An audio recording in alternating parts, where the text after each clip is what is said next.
census of the 4.3 million American Indians and Alaska Natives in the United States, more than 61%, or 2,838,000, reported living in cities. The organizations involved in the coalition represent over 600,000 Indians nationwide. These organizations seek to meet many of the needs of urban Indians, including health, employment opportunities, housing, culture, child welfare, and also education. Though these numbers seem large, when compared with the metropolitan centers we live in, we are often just 1 to 3% of the overall population. For our young people, this often means that they are the only Native American in their classrooms or one of very few. This presents a situation where urban American Indians are invisible.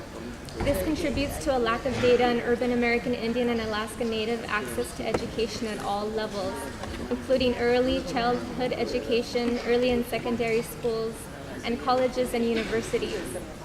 In city, county, and state reports, American Indians are not included in academic achievement reports as if we don't exist. From the data that is available, the overall national graduation rate for American Indian high school students was just 49% in 2004. Citing the 2003 U.S. Commission on Civil Rights study, the civil rights and cultural identities of American Indian and Alaska Native students are not supported in the classroom, and indicate that American Indian and Alaska Native students are often subject to racist threats and frequent suspension. Further, curriculum at all levels has historically been assimilative, and our textbooks do not include accurate representation of American Indians and Alaska Natives and our histories.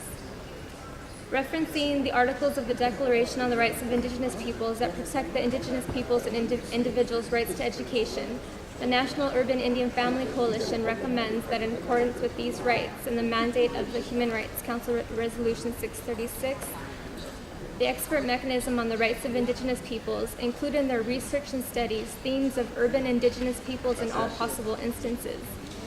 Scan and promote best practices and other strategies intended to build on the strengths and advances of Indigenous peoples in education, including case studies of tribal schools and colleges and urban Indian public and charter schools. Promote learning that incorporates traditional cultural characteristics and involves teaching strategies that reflect Native cultural knowledge and Native languages as a first or second language, and include in their research the strong relationship between educational attainment and poverty. Poverty poses a serious challenge to children's access to quality learning opportunities and their potential to succeed in school. In 2003, 43% of Native children under the age of 5 lived in poverty in the United States, which is more than twice as high as the total U.S. population. The National Urban Indian Family Coalition invites opportunities for contribution and collaboration with the expert mechanism to achieve these goals. Thank you.